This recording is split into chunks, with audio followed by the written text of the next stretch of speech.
Assalamualaikum warahmatullahi wabarakatuh. Bertemu lagi dengan saya Usni Rizky Mubarokah, yang kali ini kita akan membahas tentang sejarah kenabian. Yang lebih tepatnya kita akan membahas tentang Baiat Aqobah pertama dan Baiat Aqobah yang kedua.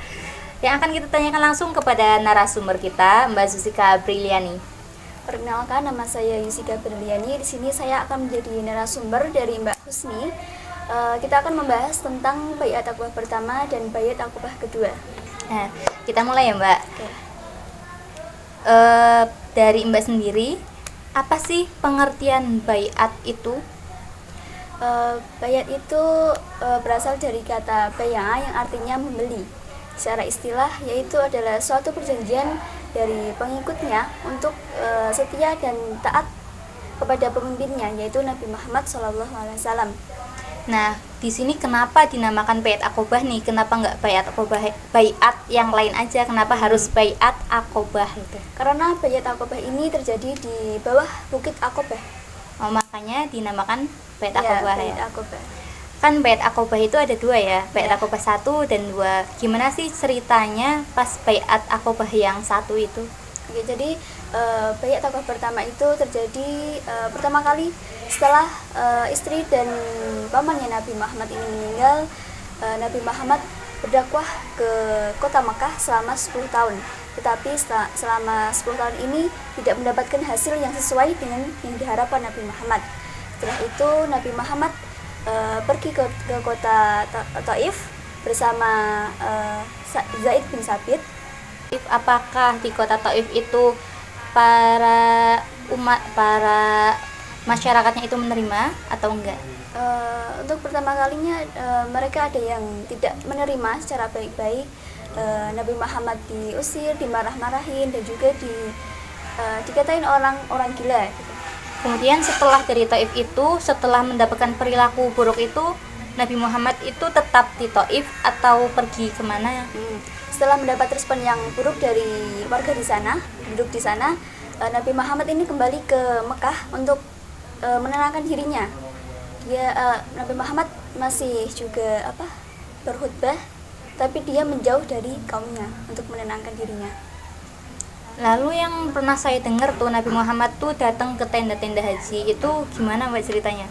Ya, jadi saat musim haji tiba itu Nabi kan selalu datang ke tenda-tenda para Jemaah haji itu jemaah kan. haji itu.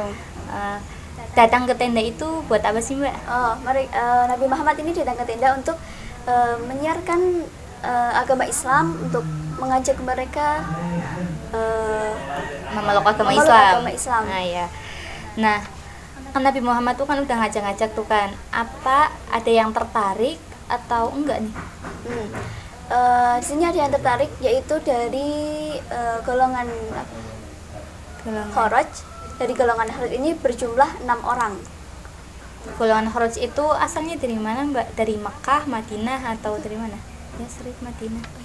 Jadi golongan Kharaj ini berasal dari kota Madinah.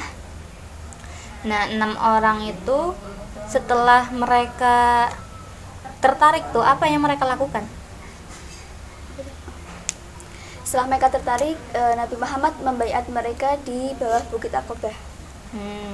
Lalu kan ada Baiat Aqobah yang kedua. Nah, Baiat Aqobah kedua itu ceritanya sama atau berbeda nih? Untuk kesamaannya itu sama-sama di Bukit Aqobah, tapi untuk waktunya ini Baiat Aqobah pertama pada tahun 621 Masehi dan Baiat Aqobah kedua pada 622 Masehi saat musim haji juga. Nah, berapa nih yang Nabi Muhammad dapat pengikut itu dari Aqobah pertama dan Aqobah kedua? Jadi yang Baiat Aqobah pertama kan mendapatkan 6 orang. Untuk Baiat Aqobah yang kedua itu berjumlah 75 orang.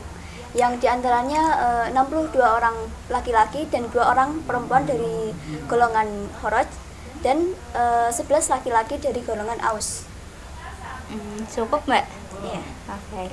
Jadi kesimpulannya di sini, Baiat Aqobah itu kenapa dinamakan Baiat Aqobah? Karena baiat ini atau perjanjian ini itu terjadi di bawah Bukit Aqobah.